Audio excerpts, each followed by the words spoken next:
눈발이 흩날리는 겨울밤, 민수는 얇은 점퍼 하나만 걸친 채 친척집 대문 앞에 내던져졌습니다. 발끝은 이미 시리고 가방은 낡아 터져 지퍼도 잠기지 않은 상태였죠. 큰아버지의 거친 목소리가 밤 공기를 찢었습니다. 너랑 더는 못 산다. 여기 있어봤자 밥만 축낸다. 민수는 가방을 끌어안고 울며 대문을 두드렸습니다.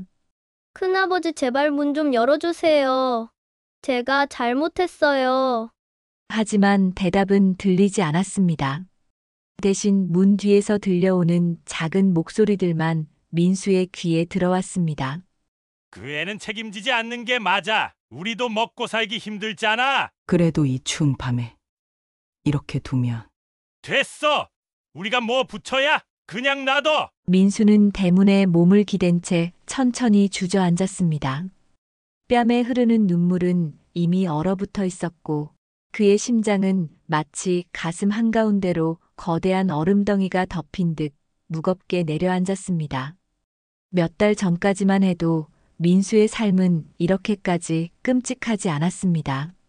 아빠와 엄마는 비록 부유하지는 않았지만 작은 분식집을 운영하며 열심히 살아갔고 민수에게도 따뜻한 집이 있었습니다. 하지만 그 모든 것이 순식간에 사라졌습니다. 그날도 엄마는 민수를 학교에 데려다주고 웃으며 손을 흔들었습니다. 민수야, 점심 맛있게 먹고 와. 오늘 저녁엔 너가 좋아하는 돈가스 해줄게. 하지만 그 저녁은 오지 않았습니다. 학교 수업이 끝난 뒤 민수는 급하게 교실로 들어온 선생님이 자신을 부르던 순간을 생생히 기억했습니다. 민수야, 할 얘기가 있어. 따라오렴. 그리고 들려온 충격적인 소식. 너희 부모님께서 오늘 큰 화재가 났는데 돌아가셨단다. 민수는 그때부터 모든 게 꿈같이 느껴졌습니다. 꿈이라면 깨고 싶었지만 눈을 떠도 그곳은 여전히 차갑고 어두웠습니다. 이모와 큰아버지가 민수를 데려가겠다고 했을 때 민수는 비록 부모님이 없어진 현실이 고통스러웠지만 적어도 누군가와 함께할 수 있다는 사실에 안도했습니다. 하지만 그것도 잠시, 그들의 진짜 얼굴은 금방 드러났습니다. 네 부모가 빚만 잔뜩 남겨서 우리가 대신 갚아야 하게 생겼다. 너도 여기서 눈치 좀 보고 살라고. 민수는 매일 집안일과 구박 속에서 견디며 살아야 했습니다. 매일이 전쟁 같았지만 더 이상 갈 곳이 없었기 때문에 어떻게든 참아야 했죠. 그러나 그런 민수를 지켜보던 큰아버지와 큰어머니는 결국 결론을 내렸습니다. 이 애를 데리고 있어봤자 우리만 손해다. 차라리 내보내는 게 낫지. 그렇게 민수는 추운 겨울밤에 아무런 보호도 없이 쫓겨났습니다. 그는 두 손을 입김으로 녹이며 동네를 떠돌다 결국 다리 밑에서 웅크리고 앉았습니다. 그의 옆에는 엄마가 마지막으로 선물해준 낡은 목걸이가 있었습니다. 민수는 목걸이를 손에 꼭 쥐고 혼잣말을 중얼거렸습니다. 엄마, 아빠, 저도 이제 죽어야 하나요? 그는 눈물이 흘러내리는 것을 막지도 못한 채 고개를 숙였습니다. 그때였습니다. 다리 밑을 지나던 한 할머니가 민수를 발견했습니다. 그녀는 거친 겨울 바람 속에서도 무언가를 찾으려는 듯 두리번거렸습니다. 그리고 다리 밑에 웅크린 민수를 발견하자 지팡이를 짚고 천천히 다가왔습니다. 얘야, 여기서 뭐 하는 거야? 할머니는 민수의 얼굴을 바라보며 깊은 주름진 이마를 찌푸렸습니다. 너 혼자니? 민수는 처음엔 할머니의 질문에 대답하지 못했습니다. 하지만 할머니는 그를 재촉하지 않았습니다. 배가 고프지 않니? 밥은 먹었어? 민수는 조용히 고개를 가로저으며 입술을 깨물었습니다. 그제야 할머니는 그를 가만히 바라보며 무언가를 결심한 듯 말했습니다. 이리 와라. 추운 데서 얼어 죽을 셈이야? 할머니는 민수를 데리고 자신의 집으로 갔습니다. 그녀의 손은 작고 거칠었지만 민수에게는 마치 오랜만에 느껴보는 따뜻함처럼 느껴졌습니다. 집에 도착하자 할머니는 난로를 피우고 국을 끓이며 말했습니다. 너는 이제 이 집에 살면 된다. 걱정 말고 많이 먹어. 민수는 할머니의 말에 얼떨떨했지만 따뜻한 국물 한 입을 마신 순간 모든 경계심이 눈물로 녹아내렸습니다. 그는 속으로 생각했습니다. 내가 정말 이 집에서 살아도 되는 걸까? 하지만 그날 이후 민수는 자신의 인생이 바뀌기 시작했음을 알게 되었습니다. 정심 할머니의 집은 오래된 초가지붕 아래 자리 잡고 있었어요. 외벽에 흙은 군데군데 벗겨져 있었고 마당은 작은 텃밭과 닭장이 전부였지만 민수에게는 처음 느껴보는 따뜻한 온기가 느껴지는 곳이었어요. 춥지? 이리 와서 불 좀 쬐어라. 할머니는 아궁이에 나무를 넣으며 말을 건넸어요. 난로의 불길이 타오르자 작은 방 전체가 따뜻해졌고 민수의 파랗게 얼었던 손도 조금씩 풀리기 시작했어요. 민수는 방 한쪽에 놓인 작은 식탁 앞에 앉아 있었어요. 할머니는 냄비를 올려놓고 뭔가를 끓이기 시작했어요. 곧 방 안에 된장국 냄새가 퍼졌어요. 민수는 배가 고파 소리나는 배를 감추려 몸을 웅크렸지만 할머니는 그런 민수를 보며 작은 웃음을 지었어요. 배고프지? 너는 이제부터 여기서 살면 된다. 걱정하지 말고 많이 먹어라. 할머니는 국을 가득 담은 그릇을 민수 앞에 내밀며 말했어요. 민수는 망설였지만 뜨끈한 국을 한 입 떠먹고 나자 눈물이 터져 나왔어요. 그는 수저를 내려놓고 고개를 숙인 채 말했어요. 정말 제가 여기 있어도 되는 건가요? 제가 할머니한테 짐이 되는 건 아닌가요? 하지만 할머니는 담담하게 대답했어요. 짐이라니. 너는 이제 내 손자다. 그리고 너가 여기 있으면 할미도 외롭지 않다. 민수는 할머니의 말을 듣고도 쉽사리 마음을 열 수 없었어요. 그는 여전히 자신을 버린 사람들의 목소리가 귓가에 맴도는 듯한 기분이었죠. 하지만 할머니는 서두르지 않았어요. 민수가 할머니 집에서 첫날 밤을 보냈을 때 작은 방 한쪽에 낡은 이불이 깔렸어요. 이제 자거라. 내일 아침에 따뜻한 밥 해줄 테니. 민수는 이불 속에 들어가면서도 쉽게 잠들지 못했어요. 할머니의 따뜻한 말과 행동이 고마웠지만 그는 자신의 자리가 어색하게 느껴졌어요. 그래서 밤새 뒤척이며 자신이 왜 여기 있는지, 정말로 여기에 있어도 되는지 스스로 묻고 또 물었어요. 그럼에도 할머니는 민수가 적응할 시간을 충분히 주었어요. 아침이 오면 정심 할머니는 민수에게 일찍 일어나는 법을 가르쳤어요. 해 뜨기 전에 일어나야 하루가 길단다. 같이 텃밭에서 일하자꾸나. 민수는 작은 호미를 들고 밭을 맴돌며 잡초를 뽑거나 할머니가 심어놓은 작물을 가꾸는 일을 돕기 시작했어요. 처음에는 무겁고 지루하게만 느껴졌지만 시간이 지나면서 민수는 조금씩 흥미를 느끼기 시작했어요. 할머니는 농사일을 하면서도 민수와 이야기를 나누곤 했어요. 너 학교는 다녔지? 공부는 좋아하니? 민수는 잠시 머뭇거리다 대답했어요. 네, 좋아했어요. 그런데 이제 학교 못 가겠죠? 할머니는 민수의 말을 듣고는 고개를 저으며 말했어요. 왜 못 가겠냐? 너는 공부해야 한다.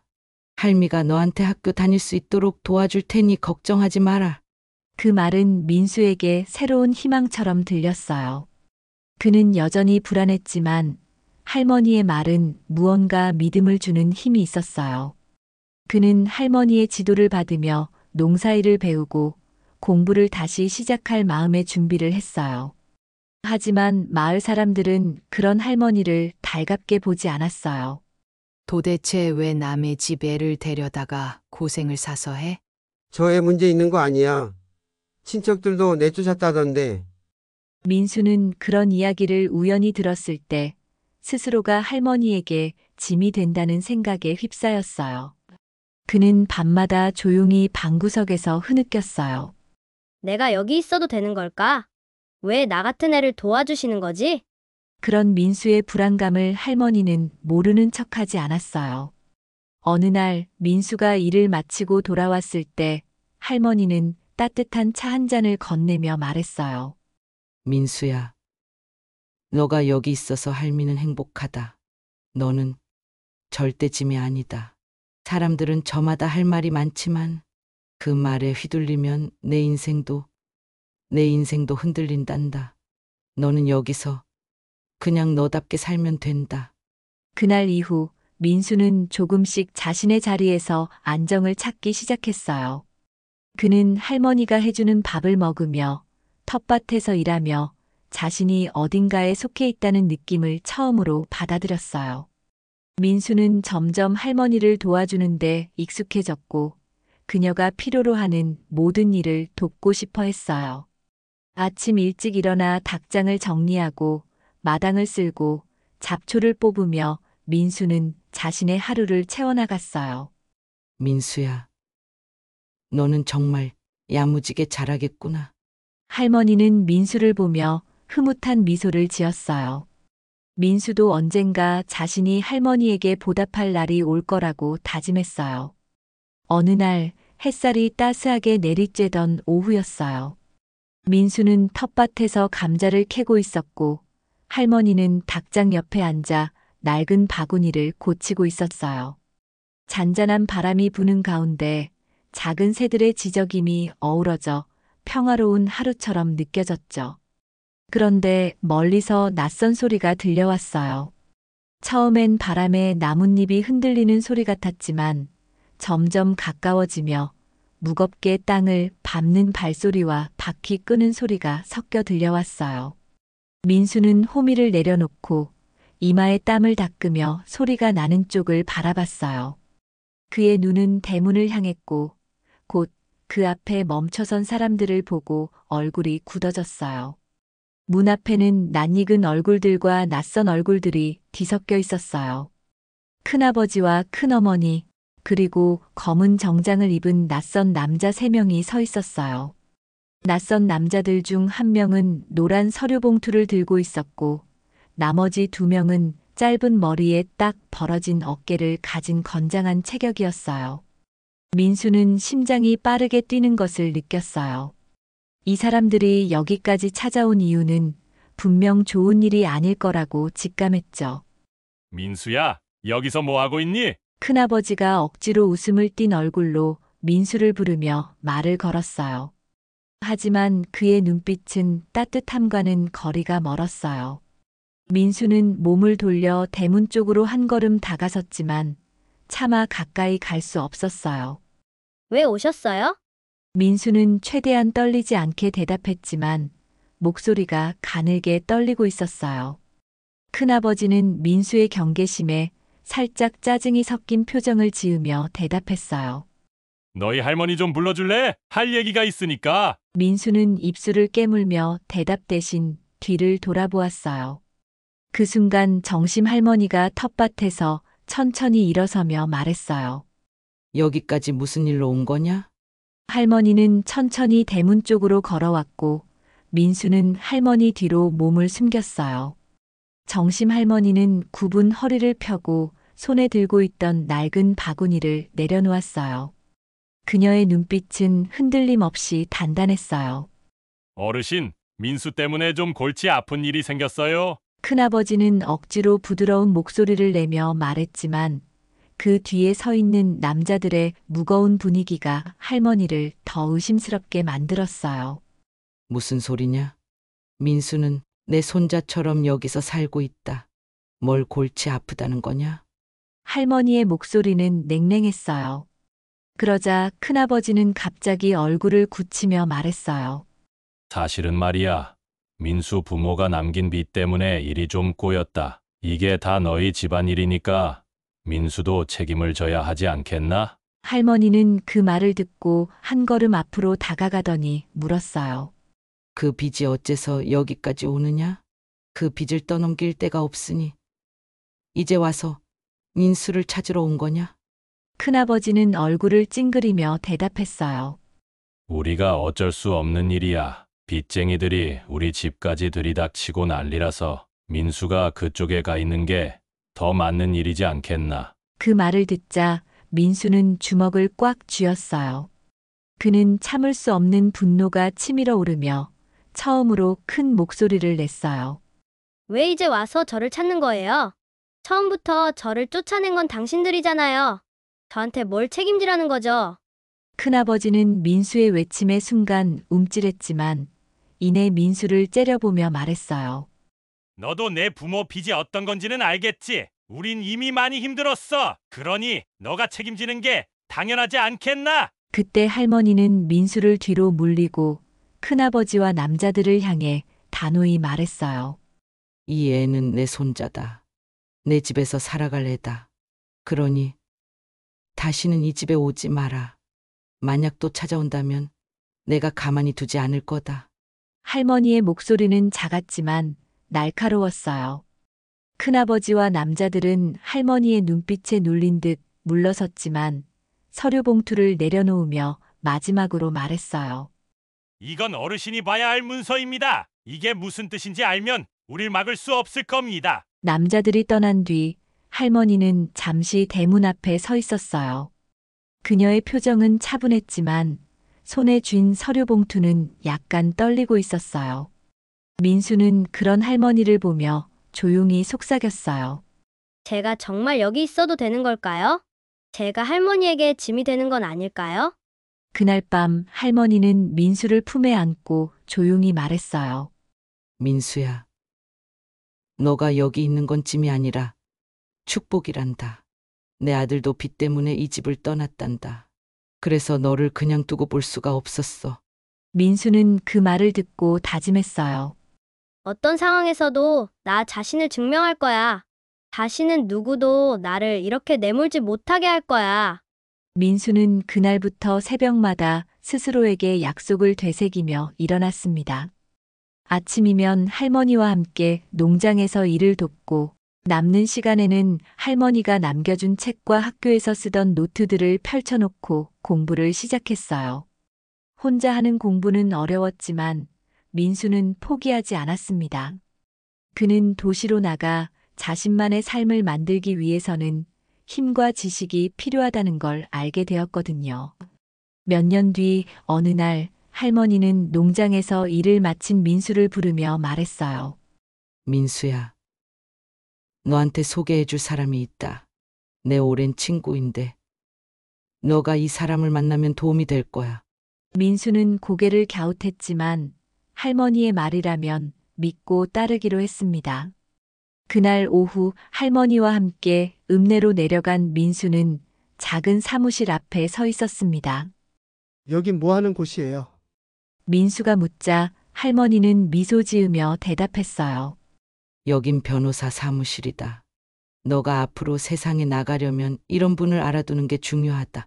민수는 약간 긴장하며 문을 열었어요. 안쪽에는 정장을 깔끔히 차려입은 중년의 남성이 앉아 있었고 그는 민수를 보자 반갑게 웃으며 일어섰습니다. 아, 너가 민수구나. 내 얘기 많이 들었다. 그의 이름은 박 변호사였고 할머니와는 오래전부터 알고 지내던 사이였습니다. 박 변호사는 민수와 할머니를 앉혀놓고 차를 내오며 말했어요.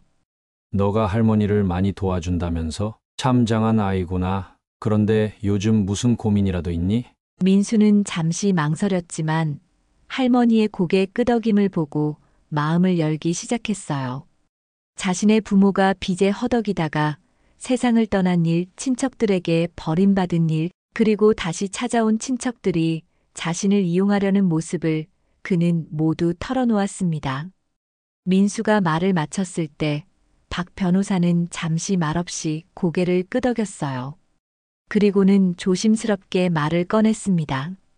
민수야, 너가 성공하고 싶다면 세상을 제대로 보는 눈이 필요해. 그리고 너가 겪은 일들이 단순한 우연이라고 생각하지 않는 것도 중요하다. 단순한 우연이라뇨? 민수는 의아한 표정으로 물었어요.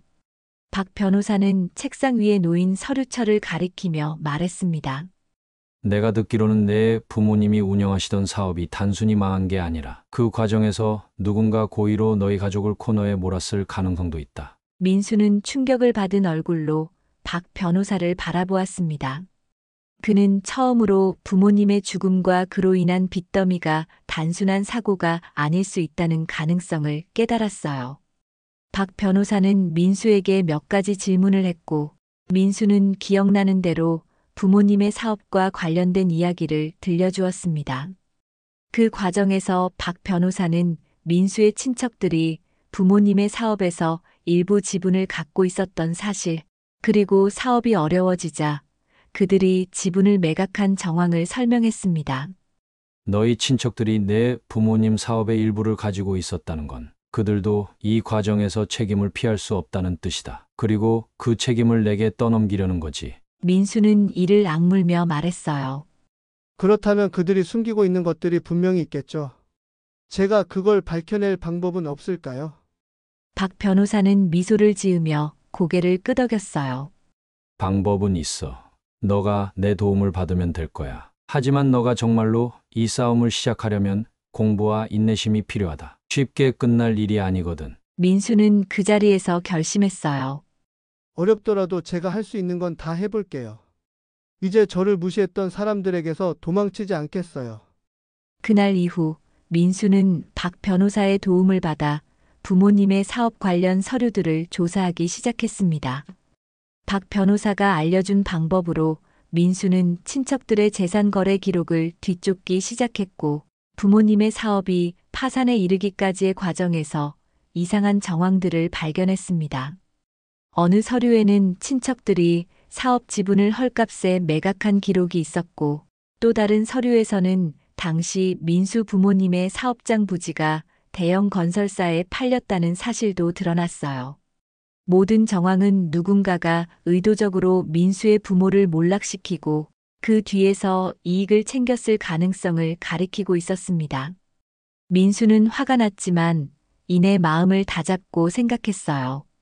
이제부터 내가 이 증거를 모으고 진실을 밝히면 된다. 그 누구도 나를 또다시 무시하지 못하게 만들 거야. 박 변호사는 민수에게 말했습니다. 이제부터 진짜 싸움이 시작될 거야. 하지만 너 혼자가 아니야. 나와 함께 자료를 정리하고 전략을 세우자. 민수는 변호사의 조언에 따라 부모님의 사업 관련 서류와 계약서, 친척들의 재산 변동 기록, 건설사의 내부 문서까지 하나씩 자료를 정리하기 시작했어요. 또한 공정거래위원회와 언론에 제보할 계획도 세웠죠. 증거가 충분히 쌓이면 친척들과 건설사를 법정으로 끌어낼 수 있을 거라 믿었어요. 하지만 친척들은 민수를 막기 위해 치졸한 방법들을 동원했어요. 큰아버지는 민수의 신뢰를 떨어뜨리기 위해 출생신고를 조작해 민수가 부모님의 친자가 아니라는 소문을 퍼뜨렸어요. 제가 우리 집안 자식이 아니라면 그가 주장하는 건 전부 근거가 없는 거야. 건설사 역시 언론을 동원해 민수를 매도하려 했어요. 그들은 민수를 이권을 노리는 고발자로 묘사하며 그의 주장이 신빙성이 없다는 여론을 만들기 위해 애썼어요. 이 모든 공격은 민수를 한순간 무너뜨릴 듯 했죠. 하지만 그럴 때마다 민수를 붙잡아 준 건 할머니였어요. 민수야, 너가 지금까지 해온 일이 얼마나 큰 일인지 잊지 마라. 흔들리는 건 인간으로서 당연한 거지만 너가 여기까지 온 것만으로도 넌 이미 강한 사람이다. 민수는 할머니의 말에 큰 힘을 얻었어요. 그는 다시 마음을 다잡고 더 많은 자료를 모으기 위해 움직였어요.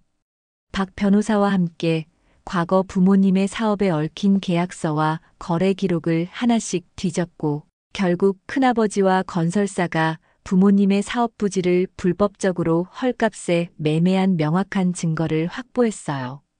게다가 민수는 부모님의 사고와 관련된 경찰 보고서를 재조사하며 사고가 단순히 불행한 우연이 아닐 가능성을 시사하는 문서까지 발견했어요. 그 문서에는 사고가 일어난 당일 큰아버지와 건설사 관계자가 전화로 수차례 연락을 주고받았다는 기록이 담겨 있었죠. 법정 싸움이 본격적으로 시작되자 민수는 증거를 하나씩 제출하며 친척들과 건설사의 부정행위를 낱낱이 드러냈어요. 법정에서 민수는 처음으로 사람들 앞에서 자신의 이야기를 당당히 말했어요. 제 부모님은 아무 잘못도 없었습니다. 부모님들이 파산하고 세상을 떠나게 된 건 욕심 많은 사람들의 탐욕 때문이었습니다.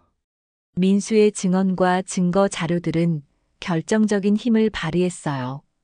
특히 건설사와 친척들이 주고받은 비밀 계약서와 재산 거래 내역은 재판부의 주목을 받았고 그들이 부모님의 사업을 고의적으로 파탄낸 사실이 명백히 드러났어요. 민수는 그동안 부모님과 자신을 짓밟았던 사람들 앞에서 흔들리지 않았어요. 그는 그동안의 억울함과 고통을 정면으로 맞섰고 법정에서 자신의 가치를 증명하며 새로운 길을 열어갔어요.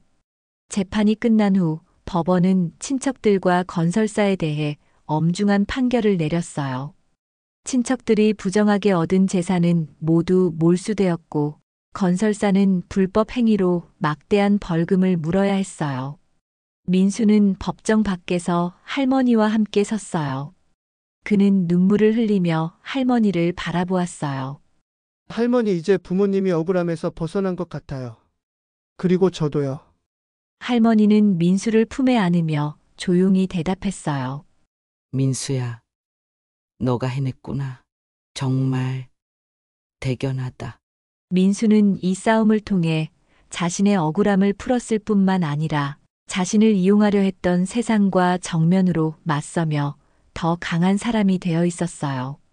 민수를 데려온 지 딱 20년째 되는 날이었어요. 민수는 이제 39살이 되었고 성공한 사업가로 자리 잡으며 바쁜 나날을 보내고 있었어요. 하지만 아무리 바빠도 그는 자신을 살려준 할머니를 절대 잊지 않았어요. 그날은 특별히 할머니를 위해 준비한 깜짝 선물을 보여드리기 위한 날이었죠.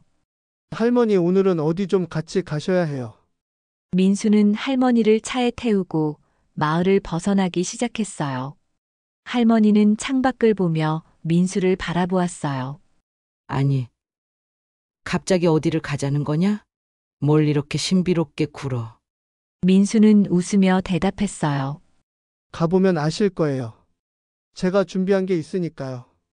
차는 곧 마을 외곽에 자리 잡은 언덕 위로 올라갔어요. 그곳엔 이전에는 아무것도 없던 곳에 새로 지어진 웅장한 저택이 서 있었어요. 붉은 기와로 된 지붕과 넓은 정원, 곳곳에 심어진 꽃들이 할머니가 좋아하는 스타일로 꾸며져 있었죠. 여긴 어디냐? 차에서 내린 할머니는 눈을 크게 뜨고 민수를 바라보았어요. 민수는 미소를 지으며 말했습니다. 여기 이제 할머니 집이에요. 할머니는 깜짝 놀라 손사래를 쳤어요. 민수야, 이런 건 필요 없다. 난 지금 살던 집에서 충분히 행복하다. 너무 큰 걸 해준 거 아니냐?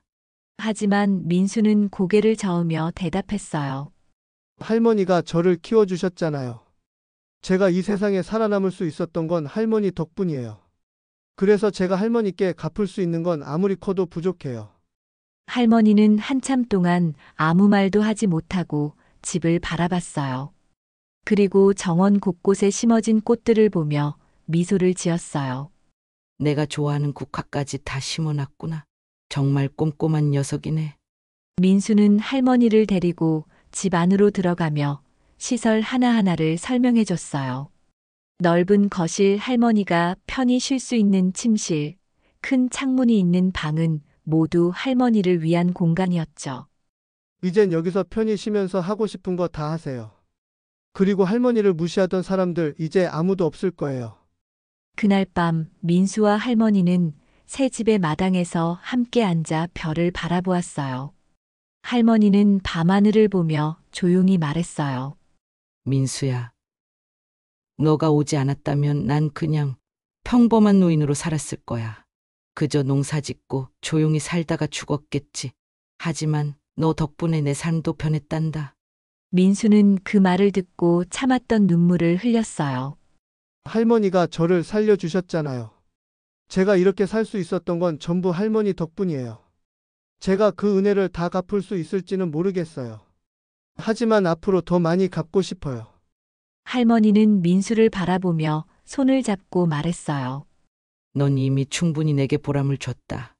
너는 내 자랑이고 내가 세상에 남긴 가장 큰 선물 같은 존재란다.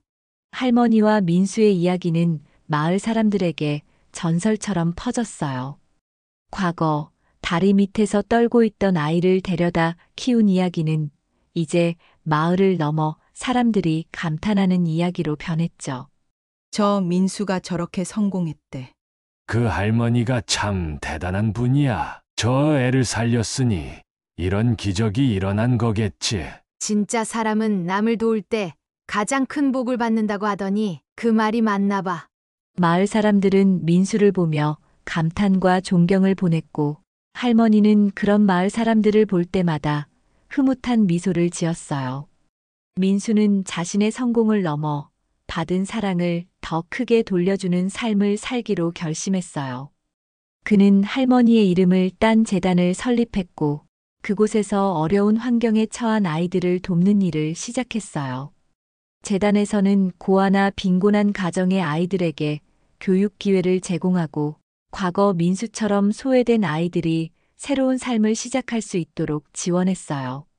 민수는 자신이 겪었던 아픔을 떠올리며 아이들이 자신처럼 희망을 잃지 않기를 바랐어요. 할머니와 민수는 오래오래 행복하게 살았답니다.